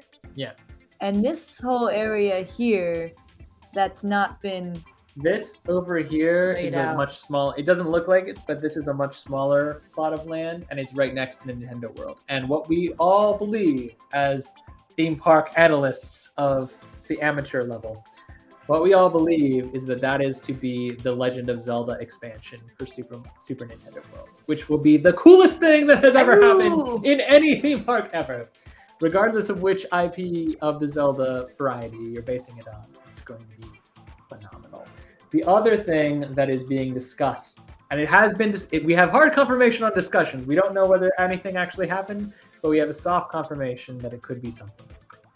Lord of the Rings. Yeah. They're talking about opening a Lord of the Rings expansion in this very large area, which will be tucked in behind this space coaster, for lack of a better word, and the Wizarding World expansion, which will make it very, very easy to hide the magnificence of the Lord of the Rings structures. Yeah. But Lord of the Rings We're talking about going through some secret. There's going to be a Mines of Moria and a Rivendell. If everyone's everyone's research, I would say, and they're not assumptions. Alicia does her homework. Yeah. But yeah, it's big. Epic Universe in its initial form, however, the reason we brought this up is also to feature a How to Train Your Dragon area, which is down here. Yep. And it is going to be my life. I don't know how much I'll make it to Disney after this park opens. I really don't. Because when we go to Florida, we'll be hitting Epic Universe every single time. I promise. I promise we will be going to that land. And I'm excited for all these things, but also, as the concept art implies, I've mentioned several times how cool it is to have a hotel right next to the park. So thank you for finally doing that. Because as much as we love Disney, there's only 2 resorts actually, not including Disneyland, Disney World, Disney World Contemporary resorts. And Polynesian? Yeah, you can hop on the monorail. You can walk from the Grand Floridian, but you can't. Where can you walk out your door and literally be in the theme park already? Come on. I could go back to the bathroom if I wanted to use a nice non-public bathroom at this resort. How cool is that? I can drop off my merch. I can promise I can actually go take a nap and not feel like I've wasted half my day trying to get back to the resort. We have been pushing this trip back and back and back because Epic Universe's opening date has been pushed back and back and back. But we will be there for I will say the opening month. I cannot promise opening day. I cannot promise opening week, but we will be there within the opening month of Epic Universe because it has been the #1 top priority on our theme park bucket list for a while. We just don't know when it's going to open. We've heard summer 2025, but we've heard that before from the same people who are running the park. And they always say, it's coming. It's not here, but it's coming. Yep. Now, there are other theme parks on this list as well. And real quick, I agree with Kim. True that, Kim. I agree with Kim. Anything that Disney's going to do about this, it's got to be done at D23 in September. Yeah. If we don't get a killer announcement at D23, and I mean a killer announcement, like 5th theme park gate or 7 new rides at each park, they've lost. And I love Disney. I love Animal Kingdom. I love Epcot. I kind of love the Magic Kingdom, but I like Disneyland way more. Epic Universe is going to be better. In Japan, something that has caught Katie's eye for a long time, and a lot of other people's, don't get me wrong. It's not quite my thing, but I will gladly take my wife to her happy place. Ghibli Park. Studio Ghibli Park. If you're a fan of any of the Studio Ghibli movies, Hayao Miyazaki work. He's basically like his animated movies are like the Disney animated movies of Japan, and Disney also has a partnership with Studio Ghibli, so a lot of their movies get dubbed and distributed by Disney as well. And some of them are on Disney+. Some of them are on Disney+.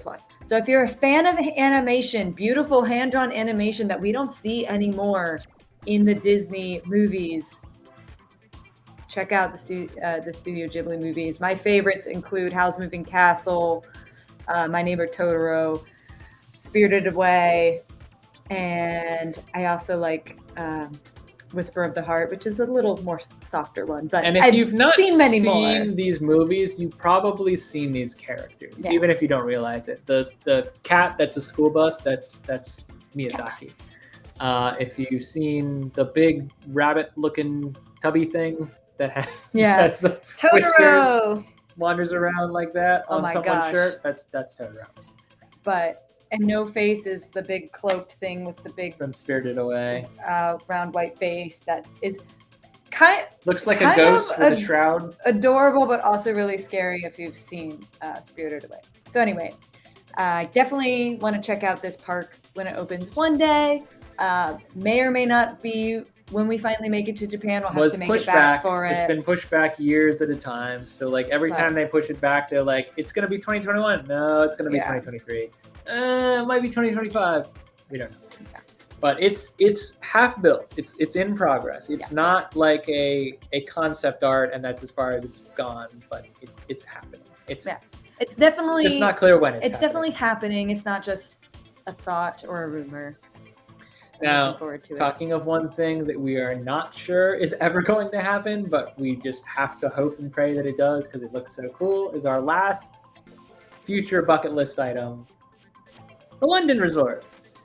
Mind you, this concept art, I'm pretty sure, is outdated now because every time they announce any kind of update, it's an entirely new park. Like they do entirely new concept art.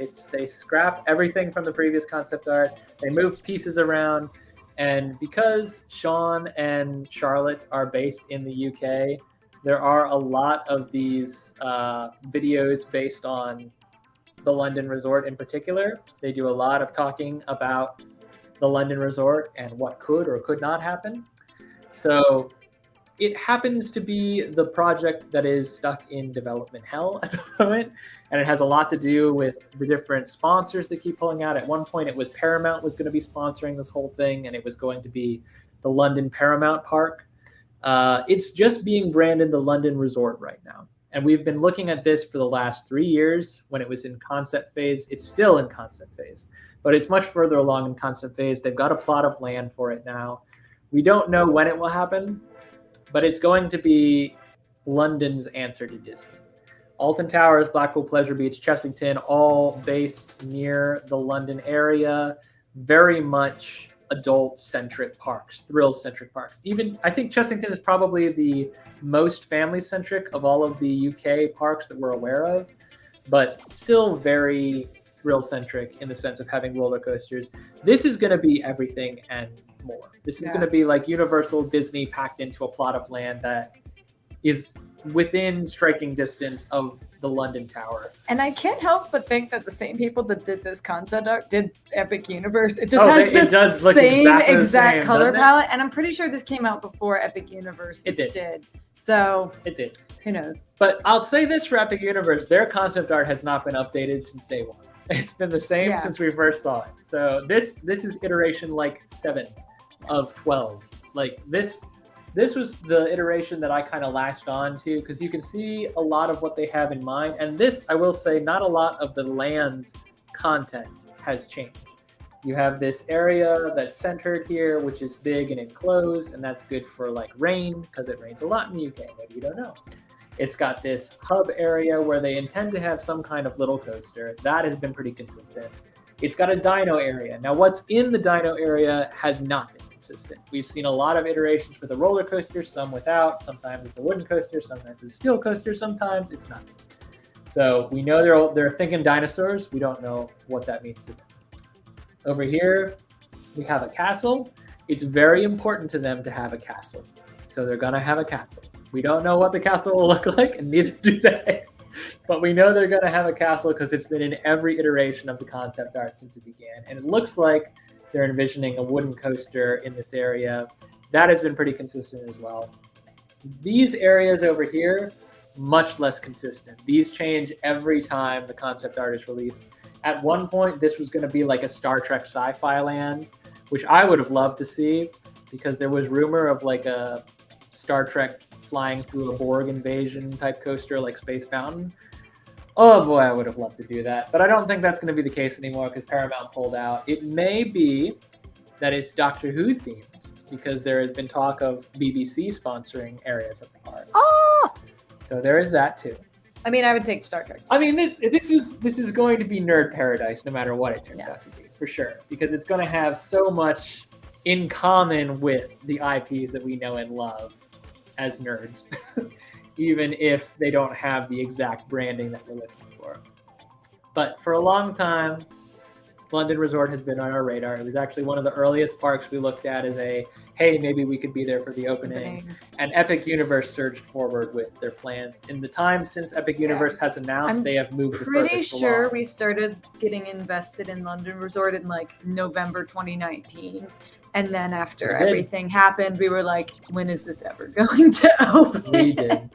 COVID delayed a lot and it derailed a lot. And I'm not sure how much of a hand it played in the sponsorships going in and out, like a revolving door of this resort. But it is still, if you do a Google search right now on the London Resort, you will still find a website that says it's coming.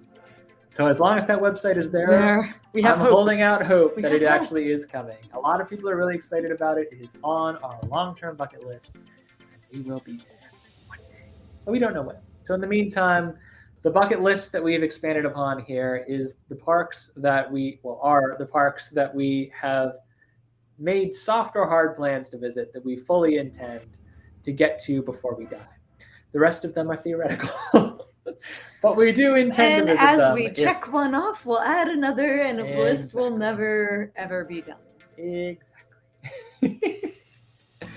All right, guys. We have had a lovely time chatting with you. I did promise that we would wrap this up, and the slideshow is frozen again. So before we do our outro sponsors here, not sponsors. So let us know if you're still here, if we missed a bucket list park that's on your list. If we've covered there them are all. A lot of theme parks out there we couldn't possibly get. We honestly, we will not get to them all before we die.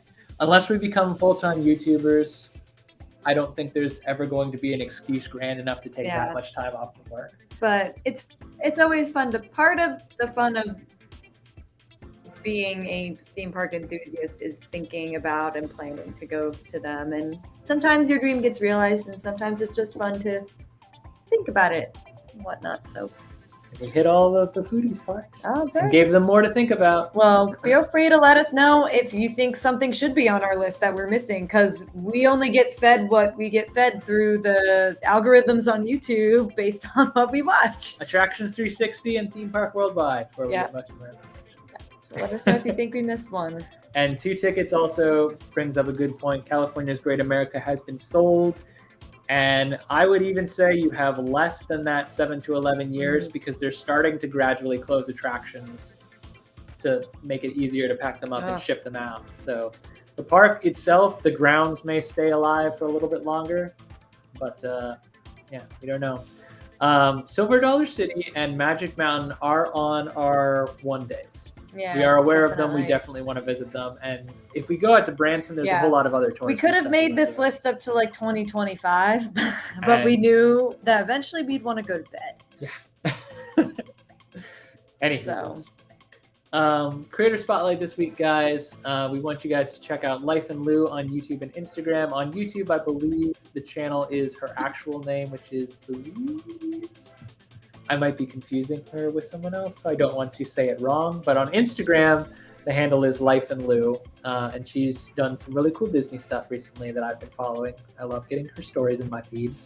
Ride on Orlando is a coaster enthusiast / theme park enthusiast couple that has blown up recently. When I started following them, I swear to you, they had like 10 followers. They got 14,000 now. So they're publishing a lot of really good stuff. Louise May on YouTube. Thank you. I would have said it wrong. I promise I have watched her stuff. But if you go to her Instagram, she's got a link tree for everything. Yes. So you can just find her all of her stuff there. And Nerdy Network is our friend Gene, moved over from what was previously Gene. I mean, it's Gene Fitzmagic is his handle on Instagram. But Nerdy Network is a new channel that branched out from what was the Disney Underground and part of a larger network. And we've been hosted on Gene's show a couple of times. He's a really solid dude. We've met a lot of other good, great, really, Disney vloggers and Disney friends creators through his network. So we're very thankful that he took an interest in us because we don't think we're that interesting. But Nerdy Network, if you guys are into like that late night, like Disney themed podcast era show, he does have an actual podcast, YouTube and Instagram all in one. So definitely check him out. And we occasionally do pop up on his YouTube channel. So sometimes you might see us there too. Any closing thoughts, my dear? I just want to go on the next vacation. I know. We just got back. We just went through our first work day since getting back from Tennessee. And speaking of Tennessee, our next live stream is not going to be 2 weeks from today, but rather 1 week from today. We are going to be talking not just about Dollywood, but about the whole of Pigeon Forge and Gatlinburg that we experienced on our trip with Kaylee from Fantastic Fandoms, who is in the chat as well. Subscribe to everyone in the chat. Make it a subscribe-a-palooza because everyone that we've spoken to tonight is great. We love their content. We love you all. Thank you for joining us. And we look forward to talking to you next week about the cool stuff we did last week. So. Yeah. It was a great vacation. It's just like you hit that high and then you go back to reality and it's like, what's the next one? That's why we always have a next trip planned, because when one vacation ends, I literally, my mantra is to immediately go and book vacation time for the next one. So I keep my bosses guessing, but there's always a next trip to look forward to. All right, fam. It has been lovely chatting with you. I promised we would try to keep this one shorter. We did not. I broke my word. Sorry. We will go ahead and sign off. So for now, I'm Tim. I'm Katie. And every day is a new adventure. We will see you next time. Good night, y'all. Good night. Happy Tuesday.